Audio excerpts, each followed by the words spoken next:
നമസ്കാരം. മലയാളം മീഡിയ .ലൈവിലേക്ക് സ്വാഗതം.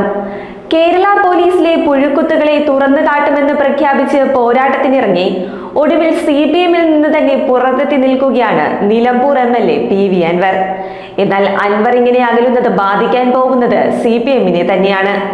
കാരണം മലബാറിലെ ന്യൂനപക്ഷ വോട്ട് ബാങ്കിലേക്ക് കടന്നു കയറാൻ പിണറായി വിജയനെ മുന്നിൽ നിർത്തി CPM പയറ്റുന്ന തന്ത്രങ്ങളുടെ കടക്കിൽ കത്തിവെക്കുന്നതാണ് PV അൻവർ അഴിച്ചുവിട്ട ആരോപണങ്ങൾ. എന്തെന്നാൽ സംഘപരിവാറിനോട് വിട്ടുവീഴ്ചയില്ലാത്ത നേതാവായി പിണറായി വിജയനെ ഉയർത്തിക്കാട്ടിയായിരുന്നു ഇത്രയും കാലം വരെയും CPM മലബാറിൽ വോട്ട് ചോദിച്ചുകൊണ്ടിരുന്നത്.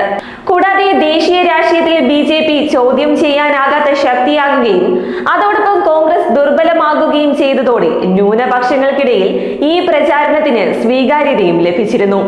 എന്നാൽ കഴിഞ്ഞ തിരഞ്ഞെടുപ്പോടെ കാര്യങ്ങൾ മാറിമറിഞ്ഞു.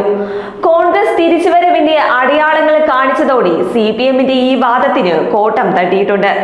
കാരണം മുഖ്യമന്ത്രി മുതൽ CPM ജില്ലാ സെക്രട്ടറി വരെയുള്ളവർ RSS-മായി സന്ധി ചെയ്യുന്നവരാണെന്നായിരുന്നു PV അൻവറിന്റെ ആരോപണം. ഇത് തീർച്ചയായും പിണറായിയുടെ ന്യൂനപക്ഷ സംരക്ഷകൻ എന്ന പ്രതിച്ഛായയെ തന്നെയാണ് ബാധിക്കുക. എന്തായാലും അൻവറിന്റെ ഈ ആരോപണങ്ങൾ CPM-ന് തലവേദനയാകുമ്പോൾ ഗുണം ചെയ്യാൻ പോകുന്നത് മുസ്ലിം ലീഗിന് തന്നെയായിരിക്കും. കാരണം അൻവർ ഉന്നയിച്ച പല ആരോപണങ്ങളും തുടക്കം മുതൽ മുസ്ലിം ലീഗ് ഉയർത്തിയിരുന്നതാണ്.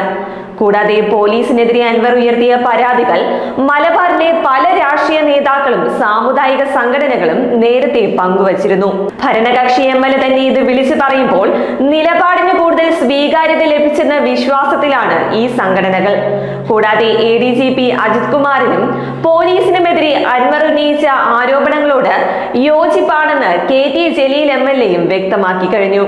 ഇനിയൊരു പൊതു പ്ലാറ്റ്ഫോം എന്ന ആശയം ഉയർന്നു വന്നാൽ പല നേതാക്കളും അൻവറിനോടൊപ്പം ചേർന്നേക്കുമെന്നാണ് ലഭ്യമാകുന്ന വിവരം.